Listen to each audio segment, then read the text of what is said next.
Ando bastante nerviosa. Lo que vamos a hacer ahora es algo que hoy es revolucionario, charlar y escucharnos. Me voy a sentar con Manuela Carmena, Paca Sauquillo y Cristina Almeida, 3 amigas que se han convertido en un símbolo de la lucha por la democracia.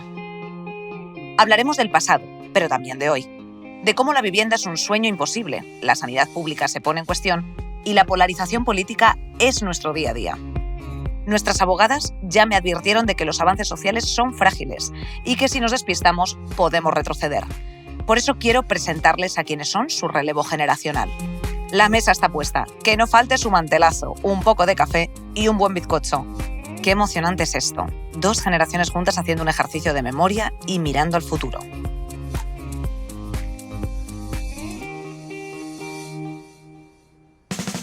Porque yo venga a rezar, porque decían, joder, mis padres se van a ir al infierno, pero de cabeza, y esto es muy serio, esto no puede ser y tal. Yo venga a rezar para que se convirtieran. En la educación que te daban, que casi estar al lado de un chico, te vamos a rozar con el codo y te quedabas embarazada. Qué fuerte con eso. Hombre, a mí me pusieron un duro luego en Parque de Rosales porque mi novio me dio un beso en la mejilla. Y un guardia de esos de marrón que había allí. Mira, con unos gorros. En eso es gracioso porque las 3 tenemos experiencia de que nos pusieran multa por beso. Por besos, multas claro. por besos. A mí la filosofía me hizo perder la fe. Ay, hija, de verdad, qué romántico. Bueno, que te saque ¿Sabes Kant qué pasa? ahí a golpes de la religión. Bueno, porque fue un momento que también la Iglesia cambió en ese momento y luego fue también la época, por lo menos a mí la que me tocó, que hubo ya curas más abiertos. Más divertidos. Durante el franquismo, la alianza del Estado con la Iglesia Católica fue tan potente que se impusieron sus valores en la educación, la moral pública y el control social. Estaba mal visto no ir a misa o comer carne sin una bula. Y las mujeres tenían un camino trazado: llegar vírgenes al matrimonio y ser buenas madres y esposas. Nuestras abogadas se criaron bajo esos dogmas, pero fueron capaces de romper todos los techos de cristal. Hoy se sienta con las abogadas una comunicadora referente del feminismo, Nerea Pérez de las Heras. Y creo que fue a partir de ese momento cuando el movimiento feminista español dijo: cuidado, somos bien fuertes. Y curva ascendente hasta el día de hoy. Quiero que ella nos cuente qué restos ve en la sociedad de hoy de aquella época. Las abogadas y compañía. Capítulo 1. Del nacionalcatolicismo a la estampita de la Lachús. Bueno, chicas, pues hoy un temazo que es precisamente el peso de la Iglesia en la vida familiar, social, política y un poco cómo lo vivisteis vosotras. Si queréis, podemos empezar desde el principio, que es pues a lo mejor esos primeros años, yo qué sé, pues de colegio, ¿no? Que entiendo que era de monjas. ¿Por qué era de monjas? Sí, ¿me toca a mí? Te toca a ti, Manuela. Pues mira, yo la verdad es que viví una contradicción, ¿no? Porque mis padres no eran unas personas religiosas, no eran practicantes, y nosotros somos 3 hermanas, y mi hermana mayor pues fue a un colegio laico.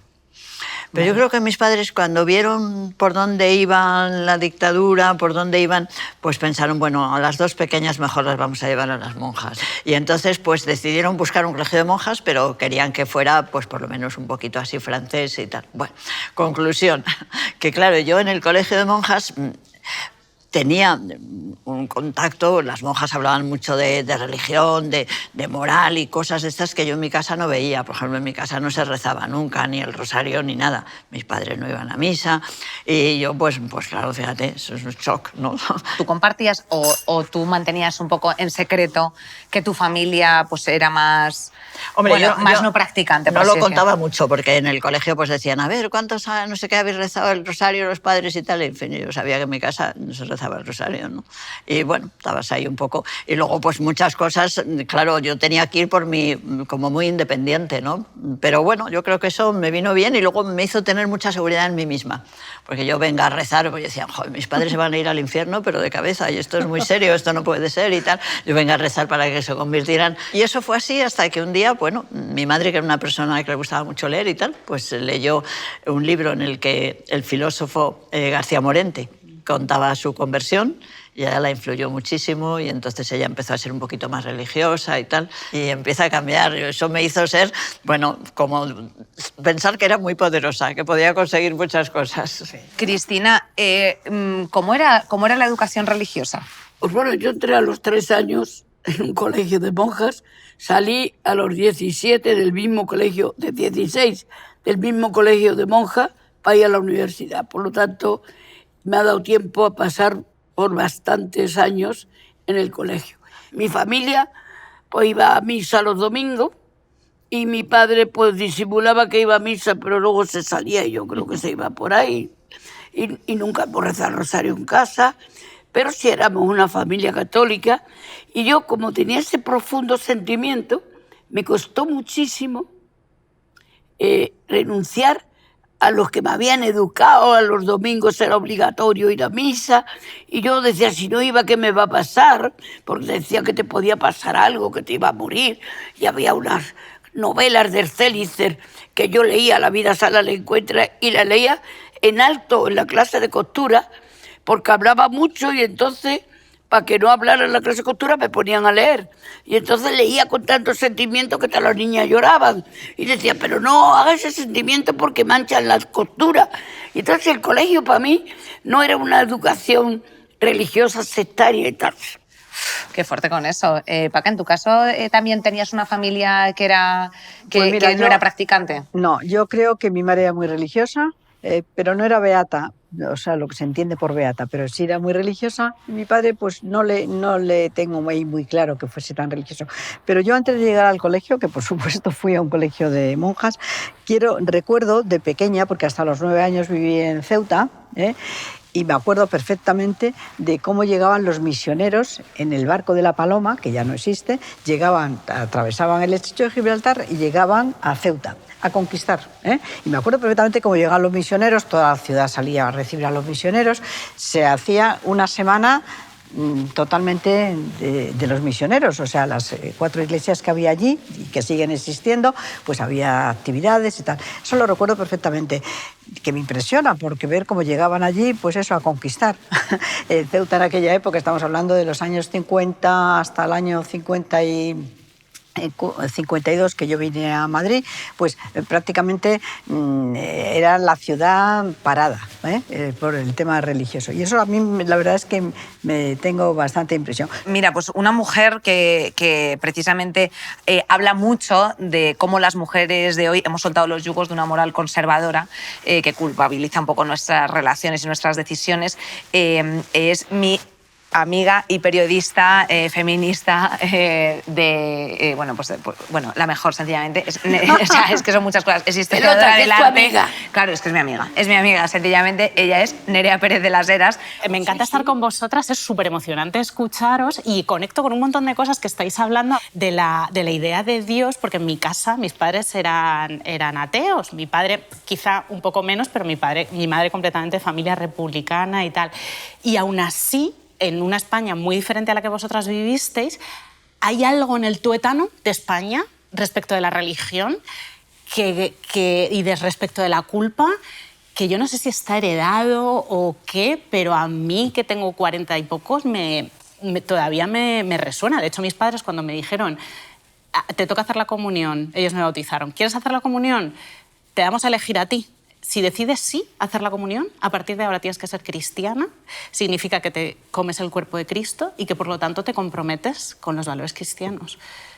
Y yo dije, tengo 9 años. El cuerpo de Cristo, Dios. Y yo dije, ellos ateos, ¿vale? Les da una pereza la fiesta, el reloj, la muñeca Nancy, el vestido, una pereza que flipas.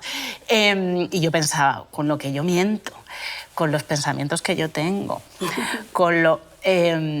pues yo creo que no me voy a meter en este berenjenal. Mucha responsabilidad para una niña de 9 años. Exactamente, entonces sí que tenía lo que con el decís pensamiento vosotras, podías pecar, con el pensamiento. Con el pensamiento se podía pecar, claro. Como que no me creía el aparato de la Iglesia, que es lo que decía Cristina, pero de alguna manera la idea de Dios sí que me pesaba sin estar presente en mi casa. ¿Se os educaba durante vuestra infancia y vuestra adolescencia en plan de tenéis que ser una mujer de este tipo? ¿Os recordáis alguna clase que os diesen como de protocolo? Sí. Yo recuerdo clase de urbanidad. Se llama urbanidad. Bueno, mi colegio se llama urbanidad. Mira, yo me acuerdo un día una monja que era pues como la primavera o así. Nos dijo, bueno, vamos a hablar de cuando ustedes vayan a la playa. Y yo les voy a decir a ustedes una cosa muy importante que quiero que recuerden. Ustedes tienen que saber que las partes más feas de la mujer son las que tienen que ver con el nacimiento de los brazos y el nacimiento de los muslos.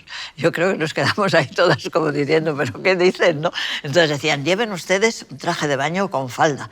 Lleven, ¿sabes? Bueno, eran cosas muy tremendas que se decían, efectivamente. nosotros nos daba clase una profesora que era de Acción Católica, y entonces recuerdo perfectamente cómo iban a la playa Benítez de Ceuta, y que iba prácticamente con vestida largo, porque era un poco la idea A la playa vestida de largo. Sí, claro, es que hay que reconocer, estamos hablando de los años 50, luego ya los años y de Ceuta, efectivamente.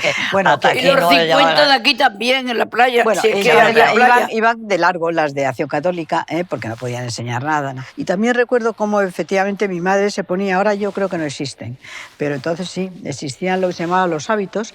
Los velos. Bueno, pero mi padre estaba enfermo y entonces siempre estuvimos pendientes de qué le pasaba, y entonces mi madre se ponía el hábito de Jesús de Minaceli, que era todo morado, o el hábito blanco, que era de la Fátima. Sí, había muchas mujeres, hombres también. ¿Cómo qué hábitos? Que no ibas vestida normal, sino con el hábito, y había muchísima gente que, por lo menos yo de pequeña, recuerdo el hábito de Jesús de Minaceli y el hábito de la Virgen de Fátima.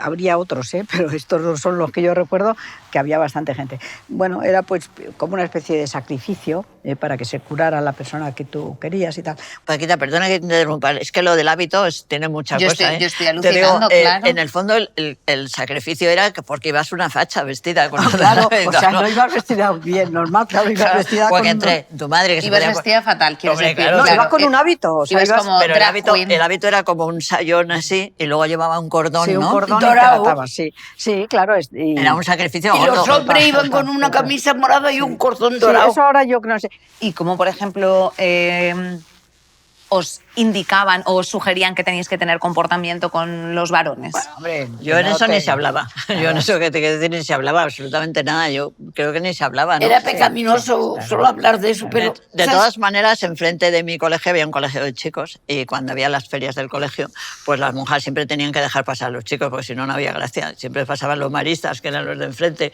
Bueno, no sé, te quiero decir, yo creo que eso fue un momento, pero yo creo que cuando éramos muy pequeñas, porque en cuanto empezamos a tener, no sé, 15 o 16 años, ya lo veías de forma, ¿no? En la educación que te daban, que casi estar al lado de un chico, rozar con el codo y te quedabas embarazada. Pero eso no era ante el colegio, eso también yo recuerdo. En la calle. En la calle, en el Hombre, Carlos III, mi marido me hizo así, y efectivamente nos llamó la policía.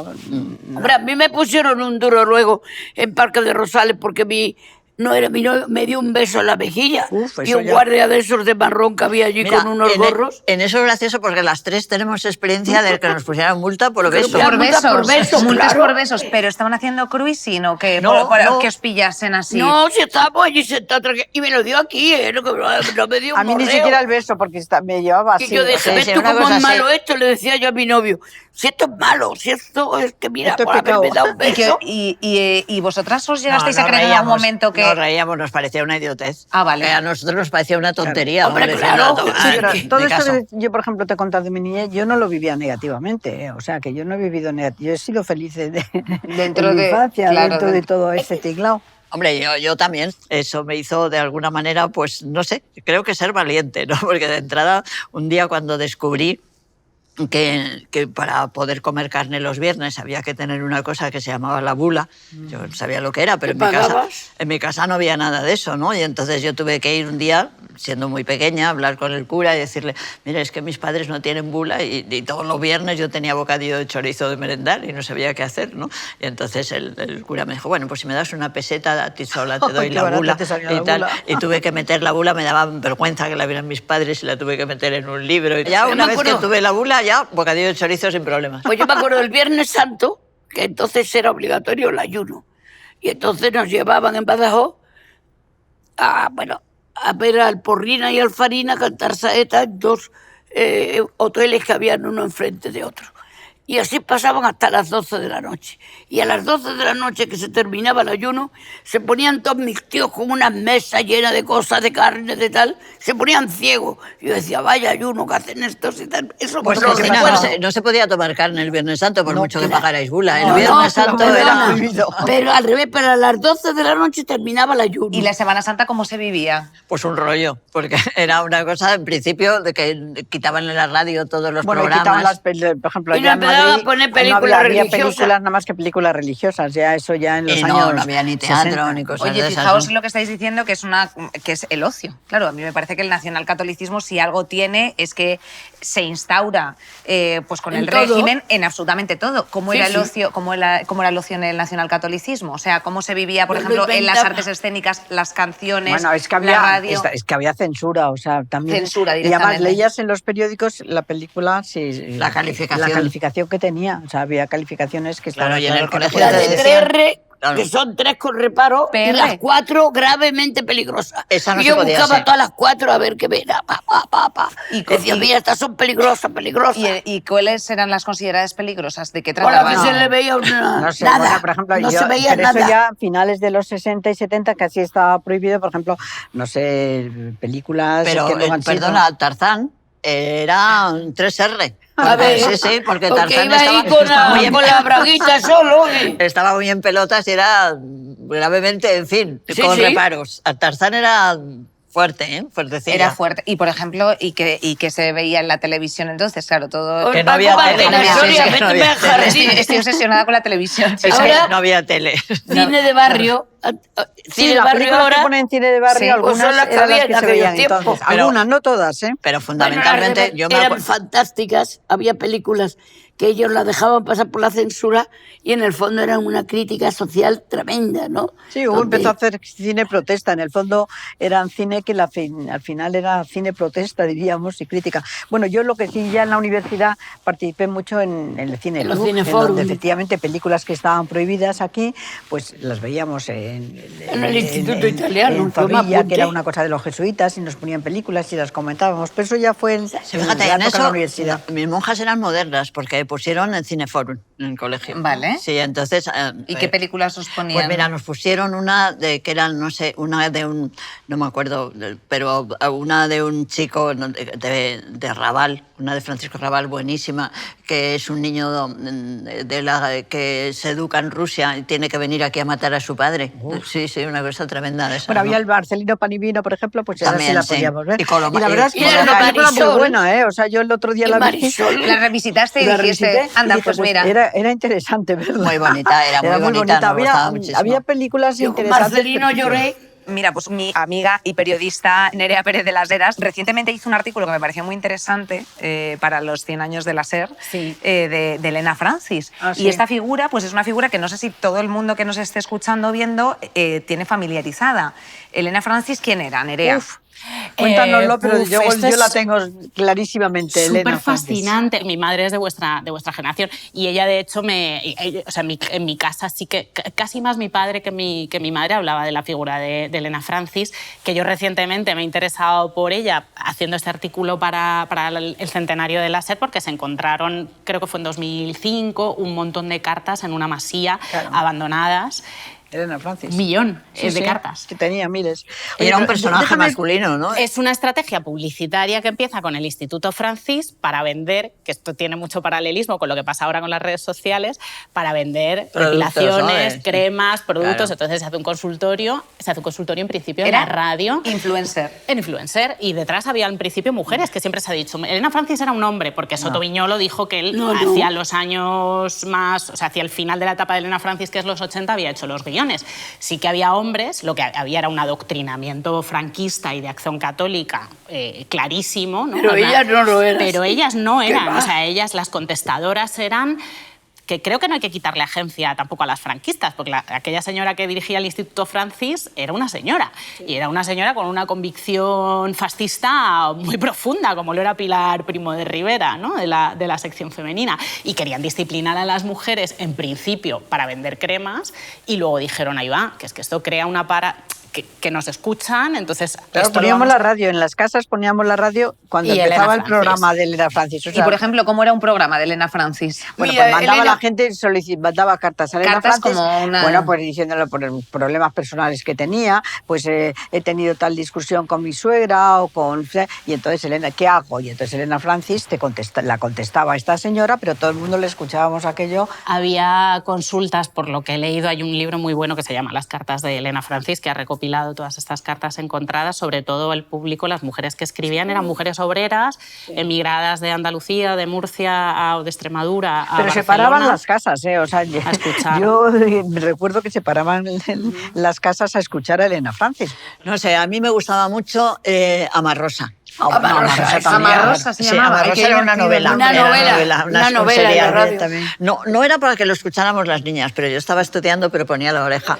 Las muchachas que tenía yo en mi casa y la portera se ponían a leer Amarrosa, a oírla, ¿no? Lo que estáis diciendo es bastante significativo porque, claro, las mujeres, o sea, no todas a lo mejor tenían el privilegio, la suerte de poder seguir estudiando. Había un alto índice de analfabetismo, entonces se Porcentaje dejaba... altísimo de mujeres analfabetas, Claro, sobre todo que eran para las que las escuchaban emigrantes. Elena Francis. Claro, la edad de abandono escolar en mujeres, ¿en qué estaba? ¿En los 6, 10 años? Sí, porque Bueno. hasta el año 1970 Sí. no fue obligatoria la escolaridad de las niñas. Es decir, hasta los 14 años, hasta el año 70 no era obligatorio. Y entonces a los 10 años las niñas... Estaban ya mandaban. sirviendo en una casa Ahí y está. escuchando Elena Francis. Claro, fíjate, luego yo recuerdo haber ido a Vallecas ya en el año 66, nada más acababa la carrera, o en el 65, y el porcentaje de mujeres analfabetas era increíble, impresionante. Yo llevaba un tapón, y que todavía, pues eso, para poner el dedo. Y solamente si sabías firmar ya no eras analfabeta. Claro. O sea, poniendo Sobre tu nombre, todo, en primero de facultad me fui a una campaña de alfabetización a Granada. Y por las mañanas me iba a la era cuando descansaban de trillar y les enseñaba a ellos cosas. Y luego por la tarde a las niñas y a las mujeres. ¿Era gente de vuestra edad o más mayor? Bueno, Pues algunas de yo- nuestra yo- edad, yo- porque yo recuerdo, por ejemplo, en casa, que cuando había una muchacha nueva que venía a servir, ¿no? Me enseñabas. Mi madre tenía una cartilla que guardaba siempre en su escritorio y todas las muchachas que pasaban las enseñaba ella. Y yo me acuerdo Yo una también. que tenía la edad que tenía yo, más o menos, era Yo muy jovencita. ¿no? tenía la obligación yo de enseñar a las muchachas que entraban en casa, yo las enseñé a leer y a escribir. ¿Y había mucha diferencia, por ejemplo, entre pueblos y ciudades en materia religiosa? O sea, yo nunca estuve en un pueblo, así que era de ciudad. Pero, No. por ejemplo, el contacto que luego tenéis con gente que había ido a la universidad que os decía, oh, Dios mío, pues esto en mi pueblo no era así. Pero en Era- la universidad no tenías gente que hubiera venido así de los pueblos, no era esa sensación. Es que era una- ¿no? es que No era como ahora, ¿no? Que hay mucha gente que viene de provincias y tal a estudiar a No, Madrid. además, hay que pensar que, bueno, no había becas prácticamente, ¿no? Y éramos unos privilegiadas, aún los que estábamos en la universidad, teníamos nuestras chicas familias éramos pocas. tenían, además las familias tenían un nivel económico, bueno, no sé. Una cosa, y por ejemplo, todas estas, claro, al final que te atravesase en todas las etapas de tu vida y en todos los escenarios de tu vida la religión, ¿no? O sea, pues al punto de la censura, por supuesto la educación. Tú ahora lo ves como que hay una separación iglesia y Estado Claro que y es todo más no. fácil determinar las intrusiones que quiere hacer, pues ahora lo ven los abogados cristianos, todo eso son cosas distintas. Allí era el Estado, la iglesia, todo junto. No había matrimonio civil, no había nada que fuera civil, era todo religioso. Antes era todo igual, Claro. el Estado, la vida, la iglesia... y Era todo, confesional porque estábamos- católico, o sea, Franco entraba bajo palio. Tú ahora de eso de bajo palio no, ni siquiera Bajo sabes lo que palio es. nada, eso Claro. es como un toldillo, ¿no? Que le Exacto, pones a sí, algo. Un toldillo, un toldazo dorado allí Pero todo. entraba a él, o sea, era... Que se le ponía porque es como que bien, como que Pero es que de venía Dios. Dios casi. Bueno, lo que al principio el Papa llevaba también, porque ahora el Papa va en moto y ahora como Sí, está en malo, moto. peor. Como un Glover. Pero entonces iban... Pero fíjate que la objeción importante que se hace en el siglo XIX, el Papa yo creo más retrógrado fue Pío IX. Yo no sé si lo de los Pío IX viene, bueno, tiene algo que ver con eso, pero Todos bueno, los que era borrachos eso, ¿no? enormemente retrógrado porque lo que pensaban es que el único gobierno legítimo era el que había decidido Dios y Franco lo había elegido Dios, Dios. era el caudillo elegido por Dios. Por la causa de ¿Sabes? Dios y por Entonces, España. Es tremendo, claro, era la oposición frontal a las ideas que hoy día tenemos de democracia, basadas en una concepción contra la democracia que la Iglesia suscitó durante muchos años, hasta que las cosas empezaron a cambiar. Y yo además, a los 16 años, con las clases de filosofía, a mí me hicieron perder la fe. A mí la filosofía me hizo perder la fe, ¿no? ¿Concretamente algún autor? No, el empezar a pensar, lo discutíamos mucho, éramos un grupo de amigas y discutíamos mucho. Yo decía, bueno, oye, pues esto, lo otro, no sé qué. Tengo muchos cuadernos escritos con todas esas reflexiones, ¿no?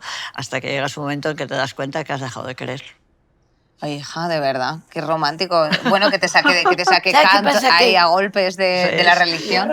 Bueno, porque fue un momento que también la Iglesia cambió. En ese momento, bueno, Claro, sí, en hubo un la década cambio. de los 60 hubo un cambio con Juan XXIII y las encíclicas que hizo. Claro. Hubo un cambio, ¿eh? Y luego fue también la época, por lo menos a mí la que me tocó, que hubo ya curas Más abiertos. más divertidos. El padre ya no le mandaron a convencer al pozo del tío Raimundo y, sin embargo, como él dijo, la gente le convenció a él. Sí, ¿eh? muy bonito. Bueno, Gabriel Rosón, o sea, hubo muchos Oye, curas que fueron, o sea, ¿y que os es que hubo acordáis, un cambio, ¿eh? ¿os acordáis del cura que teníamos en Derecho, que era también muy Ah, el progre, padre Marzal, que Antonio era Marzal, que luego se majísimo, salió, ¿eh? sí. Sí. Claro, hubo Que un luego cambio, se salió. se salió, sí, bueno, luego se convirtió, luego se fue a Cataluña, luego yo creo que apoyaba al Convergencia entonces, luego se hizo muy era nacionalista, muy majo. etcétera, y luego se ha muerto, sí.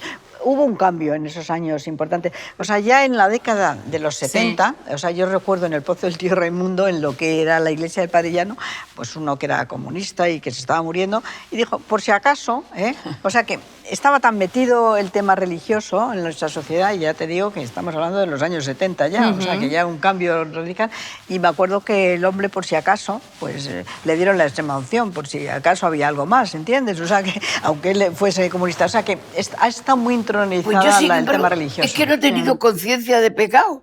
Nunca, digo, yo no he hecho nada Ay, malo. Cristina, padre. es que eres la mejor. O sea, Claro, yo creo que la Iglesia hizo un cambio, cosa que ahora está en otro momento también, ¿eh? Hay que reconocer que hay algo que ha Muy sí, pasado. interesante, desde luego interesante. está en otro momento. Hay una cosa que estamos todo el rato como sobrevolando, que es el eje vertebrador de la sociedad de entonces, que contribuyó mucho el nacionalcatolicismo a implementar, que era la familia nuclear, la sección femenina. ¿Qué es eso de la sección femenina, Nerea? Que tú también eres una gran fan. de la No, sección. me parece muy interesante por adoctrinador y por...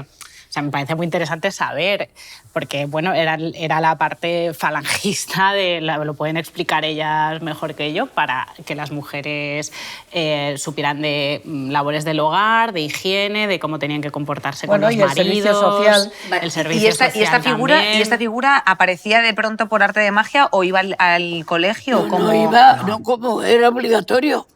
Que El era servicio- obligatorio. ibas a hacer como una servicio mili, social, ¿no? que era Te ibas como a hacer una una mili. especie de mili. Sí, el servicio Bueno. social era la mili de las chicas, pero no eran 18 Y la sección meses femenina como de tuvo mi Falange eran marido unas señoras. en regulares. 2 veranos, era un verano, Bueno, yo una estuve cosa. en el Pardo, que era, estaban del Castillo de Mota, De ¿no? la Sí. Mota. De la Yo Mota estuve y ahí el en Pardo. Navalmoral, el Pardo Tenían del una Pardo. estructura como marcial en el Castillo de la Mota, ¿no? Medio monjas, No, medio, pero medio yo la hice ejército, en las ¿cómo era? Navas del Marqués, donde De verdad, estaba. eso es una idea equivocada. Yo creo que dependía muchísimo. Yo Del estuve sitio. en Santiago de Compostela en un albergue y en aquel te momento pasaste las bomba. mujeres de la sección femenina estaban evolucionando y a nosotras, a las universitarias, nos decían tenéis que participar, tenéis que meteros en todo. y Nos tal. eligieron a las dos Exactamente. para ser regidoras de la sección femenina.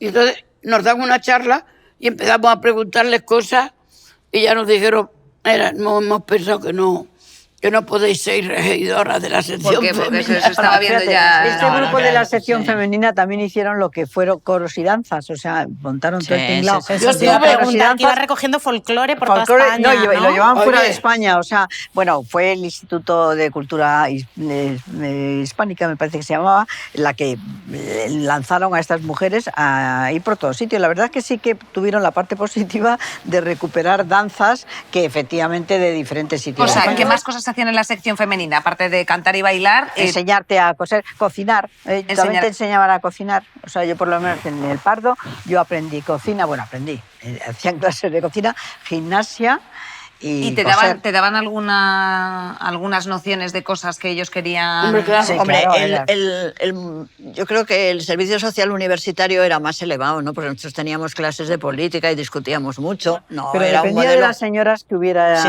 enseñándote. y a mí en concreto me tocó un grupo de mujeres Claro. de la sección femenina que eran progresistas, eran feministas.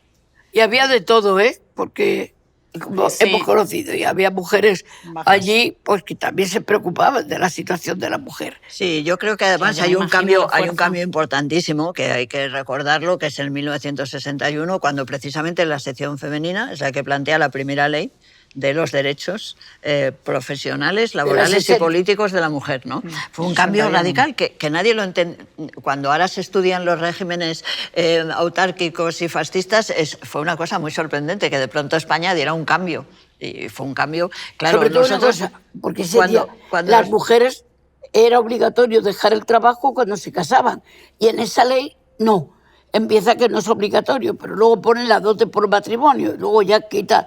Hemos ido progresando, pero las de derechos políticos y profesionales es se hace dentro importantísima. del régimen del Y da la 60. casualidad de que coincide un poco con nuestra época, ¿no? Porque Justo. la ley es del 61 Que es cuando entramos en y la nosotros facultad. entramos en la universidad exactamente en octubre del 61, ¿no? Es decir, que y cuando en esa ley se dejó la posibilidad de ser juez o ser fiscal hasta el 66. O sea, que ya os podéis incorporar gracias a esta ley que se promueve desde la sección femenina. Sí, sí. Es que yo creo que a veces, mira, hay como, no sé, el feminismo es una cosa que se extiende, que tiene que ver mucho con el ejemplo. Yo recuerdo muchas veces, pues en el Blanco y Negro, que era una revista importante, pues salen unos artículos de una escritora que yo estoy muy empeñada ahora en reivindicar, porque es una mujer muy interesante, Begoña García Diego, y yo el otro día releía un artículo de ella en el que decía, chica, que sales de la universidad, tú lucha por tu profesión, aunque sea difícil y tal. Y era el 57.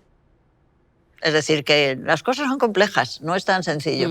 Hombre, claro, de algún lado vienen las cosas, Ahí ¿entiendes? está. De algún Cristina, lado vienen las cosas Muy desde bien. luego. Y todas, Cristina. nos vienen las monjas, nos vienen las de Falange, nos vienen nosotras, y luego viene nuestro propio conocimiento. Y una que cosa, antes de la dictadura había una tradición republicana, o sea, Claro, el que se cortó. feminismo Es que que se es- corta de es que había raíz, un están las nivel señoras muy del alto de Liceu Club, mujeres. Y las mujeres las que residencias llegan- señoritas, sí Hombre, había una claro. tradición feminista. Claro, y Hombre, el liceo, y muchas mujeres de estas que fueron reprimidas por precisamente no responder al ideal de nacionalcatolicismo, hay una entidad que se llama el Patronato de la Mujer. Sí. ¿Qué es esto? Pues era el sitio donde Yo, iban la a verdad, reconducir a las mujeres que tenían mal camino.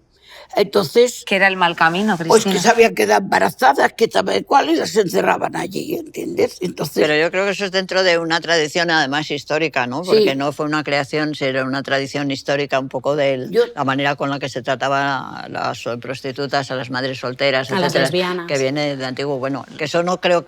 Hombre, el franquismo lo reforzó en la medida de que no, y se sobre todo planteaba. por unos criterios Eso es, distintos, porque unos eran por criterios religiosos, efectivamente. por Pero- una moral Pero cristiana. que eso no tenía nada que ver con nuestras vidas, para No, nada. nosotros nada. Para nada. Ahora, Yo fíjate, sí, porque fui concejala y Pero las fíjate, conocía claro. todas. Mira, yo Masonería se estira tuve totalmente. una compañera de colegio que a los 14 años Se quedó embarazada. se quedó embarazada, Sí. pero nadie lo sabíamos ni nada.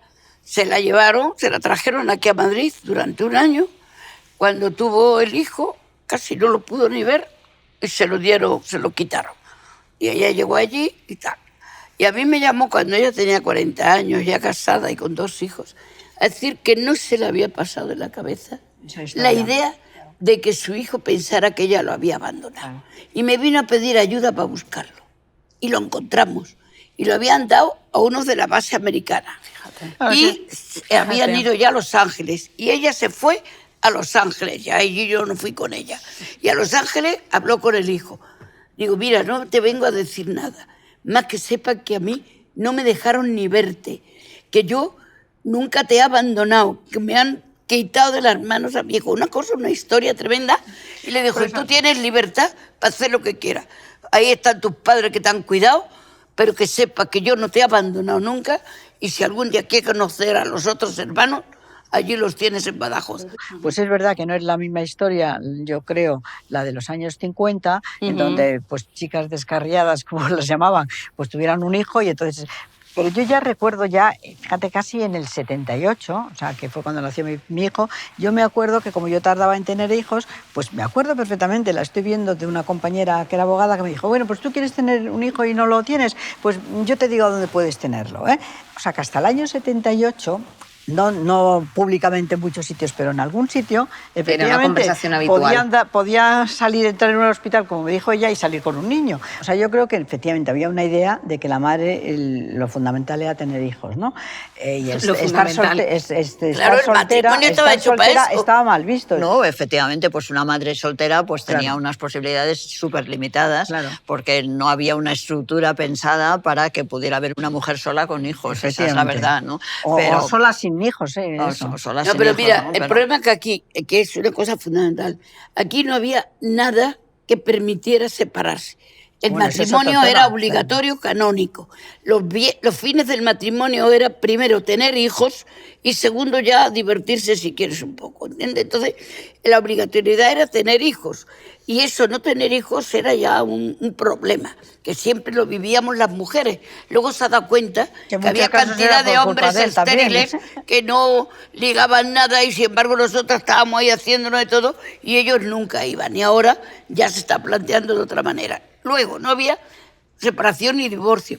Te podías separar inventándote una nulidad en el consentimiento. Y, por ejemplo, tomar la píldora. He tenido Estaba prohibido compañeros hasta el 72. que decían que tomaba la píldora porque no quería tener hijos. Y por ahí le anulaban el matrimonio en la iglesia, que era la única forma que tenías Claro, de anular el conseguir matrimonio. la nulidad. El adulterio tampoco se juzgaba igual en mujeres que en hombres, ¿no? Claro que no. Claro. El adulterio solo existía en la mujer. Es decir, la mujer con un mal pensamiento que tuviera se lo llevaba a la cama. Hasta el año 64 el marido podía matarte a ti y al adulto, ¿Amante? el amante, y no tenía pena de cárcel, sino solo pena de destierro.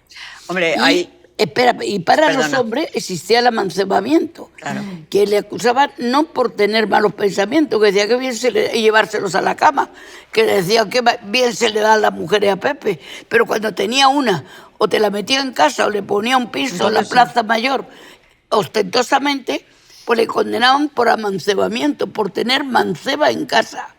Eran muy pocos los hombres que había, pero había muchas mujeres en la cárcel por adulterio, ¿entiendes? En eso yo creo que es Mercedes Formica la que da el paso adelante. Por el divorcio, fundamentalmente. ella. No, pero ella plantea lo del adulterio. Sí, también. Y es una mujer muy valiente. Ella había sido de la sección femenina, pero había abandonado ya la sección femenina. Era una mujer de derechas, conservadora. Yo tuve Totalmente. la suerte de conocerla. Y la verdad, no sé, me parece muy interesante. Yo me acuerdo que conocerla y cómo ella se interesaba por las mujeres jóvenes, universitarias y tal, pues fue muy interesante. Pero efectivamente, dice Cristina, las cosas eran así, pero estamos hablando de los años 60, Claro. en el que realmente hay cambios muy importantes en la dictadura a En lo todos largo de los los años. años 60, ¿no? Nerea, ¿cuándo es la primera vez que escuchas tú la palabra lesbiana? Muy pequeña. Creo que muy pequeña. Y desde muy pequeña, 8 años, Vale, no sé, pequeñita. Y desde una perspectiva como con acritud, Creo que viene de gente un poco más mayor. Cuando la he escuchado como algo despectivo, pero he tenido mucha suerte con mis entornos y siempre me ha sonado, afortunadamente, o sea, eso es un regalo del destino. Me ha caído bien, o sea, es una palabra que me ha sonado bien y a día de hoy no es tan fácil, ¿eh? Fíjate. O sea, que eso... Yo conocí, no sabía la palabra lesbiana, pero conocí a 2 monjas del colegio que pues eran lesbianas y eran amantes, y entonces venía a la clase y como teníamos una carpeta así muy grande, Sí. pues allí se daba un besito o lo que sea y ¿y tal. se les veía? Bueno, Ellas no eran se las pareja veía porque total. había... Qué ¿entiendes? fuerte. Pero entonces, como ya las monjas debieron conocer el asunto, pues las querían separar. Y entonces las mandaban una a no sé dónde y otra a otra. Y ellas dijeron que no, y se salieron de monja y pusieron una academia en Sevilla. Pero yo no sabía lo que era ser lesbiana, pero sabía que las echaron porque se querían ellas. Y entonces Mira, yo ¿Y a vosotras os sonaba mal la palabra lesbiana? O sea, No, ¿en qué es que momentos a mí no me sonaba mal, pero es que no se hablaba de ese No se tema. hablaba, yo- la verdad es que por eso no lo te sabía. digo, no las llamaban, existía las llamaban invisible. tortilleras. Tan invisibles casi podían hacer su vida mejor que los hombres. Porque las chicas no podíamos porque eran estar dos juntas. Dos viudas que eran amigas. Exactamente. Y ya está, matrimonios bostonianos en los pueblos de España. Sí, Claro. sin duda. Que Sí, vivían sí. juntas y ya está. Y con toda esta, o sea, al final con toda esta narrativa con la que creces y con la que se instaura y con la penalización que puede tener el adulterio, ¿cómo se vive la sexualidad? Claro, no. La sexualidad es los sentimientos que tú tienes y la represión que te has metido dentro. Por ejemplo, yo para tener relaciones sexuales tenía un miedo a quedarme embarazada que cuando se me retrasó una regla dije aquí no entra nadie mientras no tenga anticonceptivo. Y efectivamente nos buscamos los anticonceptivos. Que teníais que hacerlo de forma clandestina. Nada, claro. lo traíamos. Yo Bueno, mi amiga de Londres. los Fueron en el preservativos, 72 hasta el los 72. preservativos los vendían en determinadas farmacias, ¿eh? Sí, pero- Había Pero los farmacias. podías comprar. Sí, hombre, claro. Tranquilamente Quiero decir- ibas tú a la Bueno, farmacia bueno, y hacías tranquilamente, las cosas. no. Claro, ya me imagino. Perdona, había farmacias que los Bueno, vendían había y en otras farmacias, pero no. no, exactamente. Y se conocían. Pues había una farmacia en tal sitio que Y te había- vendían los preservativos sin ningún tipo de problema. Y había otras que se pedían y decían, no despachamos preservativos. Exacto. Pero Mira, Y había así médicos era, ¿no? que te mandaban anticonceptivos bajo la causa de que tenían que arreglarte tu regla. Tenías problemas de regla y entonces todo tú te fue un las avance. ordenabas. Yo creo que ahí el movimiento de mujeres, el movimiento feminista, ha jugado un papel clave, porque ha ido cambiando y ha ido dándose cuenta y ha ido avanzando en el papel, en reconocer tu propio cuerpo y ser que no únicamente tienes que tener hijos, que es muy importante tener natalidad, sino no solamente profesionalmente trabajar, sino también el reconocer de tu propio cuerpo y la importancia de la sexualidad. O sea, claro, estáis hablando todo el rato de tema anticonceptivo. Ni se planteaba la ley del aborto, que no es hasta los años 80 cuando llega. 83, vamos, estaba Bueno, desde la sí, Constitución. claro. Lo que pasa es que se negaron a que estuviera en la Constitución, porque Fraga dijo que no había acuerdo. Como la hicieron ellos, pues precisamente el adulterio se aprueba, se despenaliza antes de la Constitución y los anticonceptivos se legalizan antes de la Constitución. Mira, yo en los tres, sí. primero se aprobó la ley de los 3 supuestos de aborto. Fue recurrido ante el Tribunal Constitucional, que Y yo me acuerdo que paralizó. la sentencia salió en 1985, yo era senadora y yo tuve el debate con el padre de Ruiz Gallardón. Me acuerdo perfectamente en la televisión, un debate yo defendiendo que aquello nos había dado la razón el Tribunal Constitucional y él que estaba un Todo poco habían así, ganado. pues el padre, ¿eh? Me acuerdo el Ruiz Gallardón entonces era fiscal, ¿eh? Y estaba allí en el acto aquel de la Bueno, televisión enfadado. y en Entonces otros yo creo que sitios. aquello fue bastante avanzado. Pero fíjate, a mí me parece que la ley que se hizo de la fecundación in vitro, que lo hizo un médico en el Senado, Palacios, ha sido un avance importantísimo. Importantísimo. Y yo creo que eso no se está reconociendo, pero sin embargo fue un avance para las mujeres y Enorme. para los hombres también, claro, porque Para la tenían la felicidad, posibilidad la de felicidad la felicidad genital. Claro que entonces, sí. no se está poniendo sobre el tapete, pero aquello fue un avance importantísimo que no se Importantísimo. esperaba. Menuda herencia Estoy paga de que hablas de acuerdo. Ruiz Gallardón y luego Ruiz Gallardón intenta tocar Es la que ley yo del creo- aborto. yo ¿Qué creo que le pasó ahí, dejó Nerea? yo Que creo te- que le que se- dejó tocado lo del Del año padre, 85 del y padre. volvió a fracasar, se lo cargó como ministro de Justicia. A ver, yo era bastante más joven, no estaba tan implicada en el feminismo, pero se convocaron unas manifestaciones en Madrid para parar esta reforma de la ley del aborto que propone Ruiz Gallardón.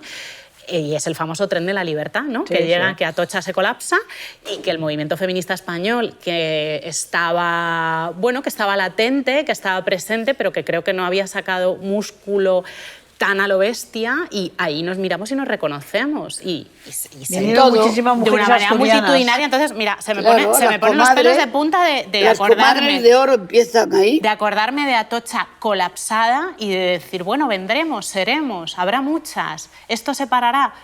Bueno, que se acabó, paró. que el ministro de Justicia se fue para su casa. Y creo que fue a partir de ese momento cuando el movimiento feminista español dijo, cuidado, somos bien fuertes. Y ni un paso curva atrás. ascendente hasta el día de hoy. Lo Ni un de la paso atrás. manada, Sí, la señor. manada, Sí, sin nadie señor. convocarnos, cuando salió esa sentencia, fuimos más de 100.000 mujeres a la calle San Bernardo, al Ministerio de Justicia, colapsamos la Gran Vía, Cortamos la Gran colapsamos Vía. todo, porque no había ni policía, no estaban preparados, y nosotros, sin que nadie nos convocara, nos fuimos todas al Ministro de Justicia a protestar Sí, por sí, la sí, sentencia sí, de sí. la O sea, manada. que Ahora, cuando- todos estos temas, yo creo, a las que sois jóvenes, que está claro que queremos seguir avanzando, y avanzando con los hombres, y no un paso atrás, ¿eh?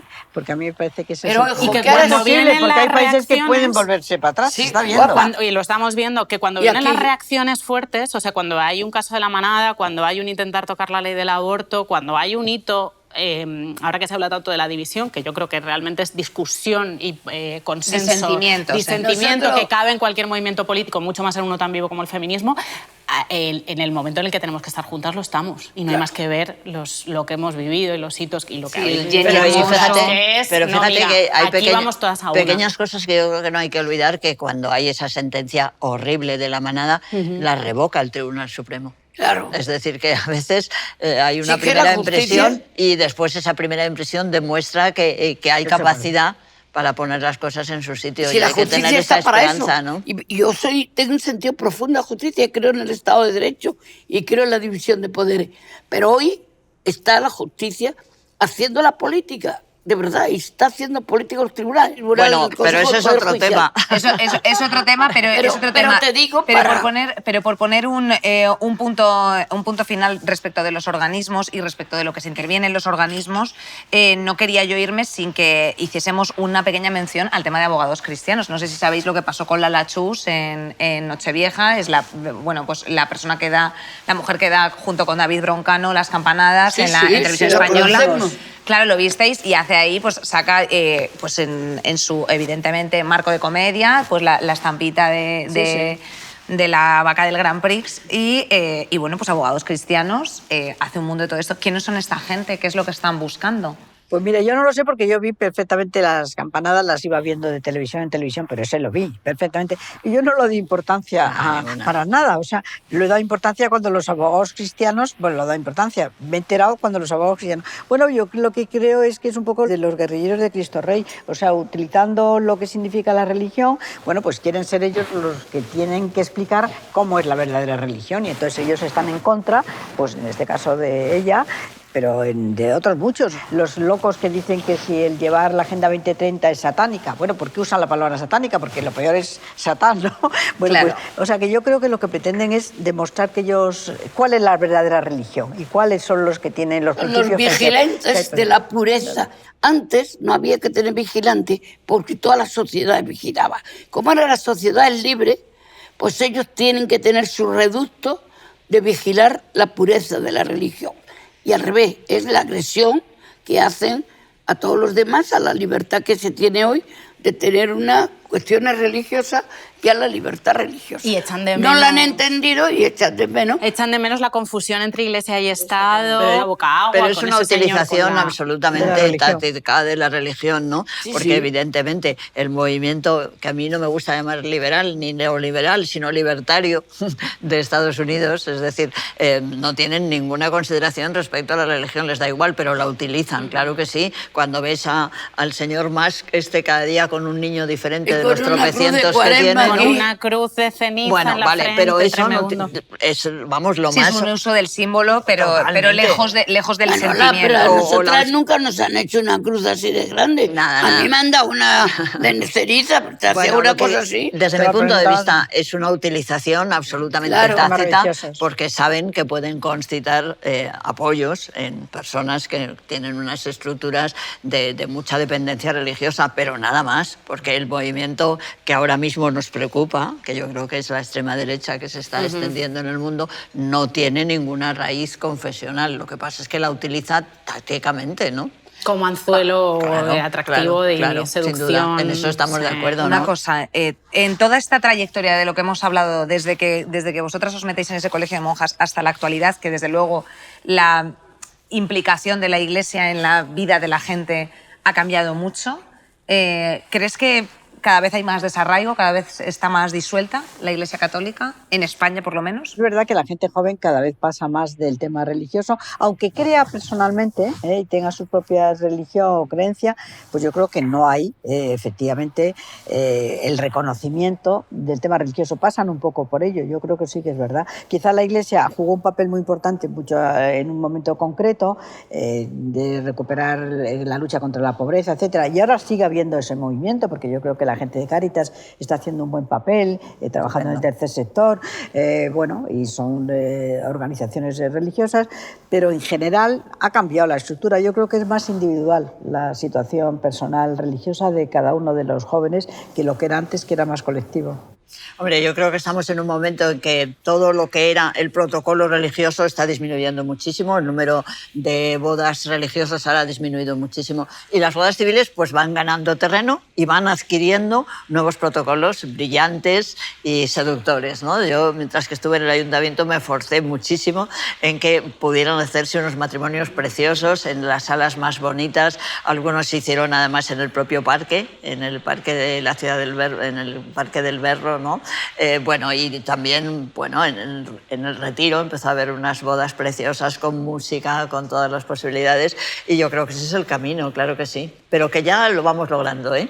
Claro, que no esté como tan cerrado, ¿no? Tan estanco y tan vinculado o sea, esos rituales, pues incluso funerarios. Sí, que también, bueno, yo creo que Sí, también. yo creo que funerarios es muy importante. O sea, yo creo que la Iglesia tiene muchos años, muchos siglos, y ya tiene toda una ceremonia. Sin embargo, la parte civil no está trabajado. Yo creo, por ejemplo, en el tema de los crematorios, efectivamente, a veces es como muy triste. O sea, parece que le meten allí al muerto y desaparece. Yo creo que hay que prepararlo y que la familia tiene que preparar, que se digan algunas palabras sobre el muerto, que se ponga música, etc. Ahí se va avanzando, pero no suficientemente. Yo a veces he estado en el cementerio de la Almudena, en el crematorio, y me ha dado tristeza, me ha dado ganas de salir a hablar en nombre del muerto, ¿no? Porque allí nadie hablaba, ¿no? En cambio, un funeral ya está montado, que el cura abre. Yo creo que todo esto hay que trabajarlo, ¿eh? Y que hay que prepararlo y darse cuenta que, bueno, pues que la Iglesia ha tenido muchos años para hacer ceremonias y todo un rito, pero lo que no son religiosos y quieren hacerlo laico,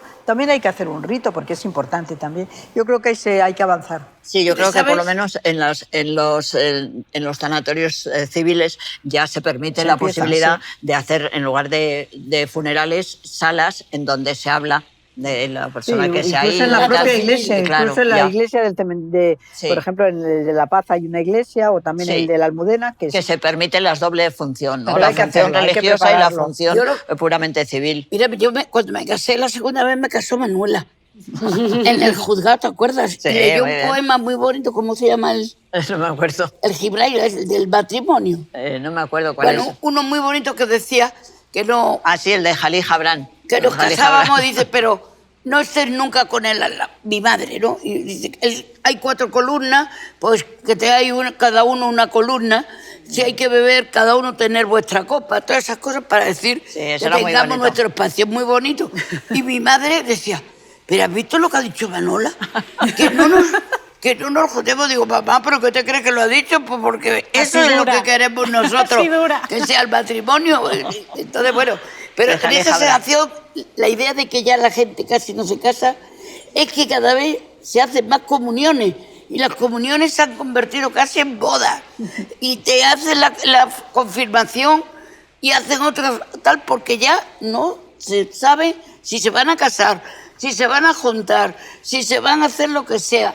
Y están, cuando tienen todavía poderío, hacen mal la ceremonia. Pero es que yo no estoy tan de acuerdo en que los jóvenes estén tan desligados de la religión católica. Yo creo que hay una gran reacción que ha venido después de estos años fuertes del feminismo, o sea, que hay una gran reacción y que hay gente joven, que nosotras la vemos en redes sociales y estamos muy al día de esto, que está volviendo a los La valores religión, tradicionales, sí, sí. refugiándose en los roles tradicionales hombre-mujer, ella se queda en casa, él es el proveedor, e incluso vendiendo, y hay influencers muy famosas, esto es heredado de Estados Unidos, que ya lleva unos años, empezó con las mormonas, o sea, está ligado a la religión y ahora está viniendo por aquí, de la mujer tradicional, que considera que además tiene un rollo místico, o sea, relacionado con la religión en el sentido de que se habla como si fuera una cosa tajante y comprobable de la energía femenina y la energía masculina. Y esto Correcto. lo dicen hasta influencers supuestamente modernas que lo que te cuelan son unos roles tradicionales, y está este movimiento de las tradwives, que son señoras que se quedan en casa a criar y hacer tartas,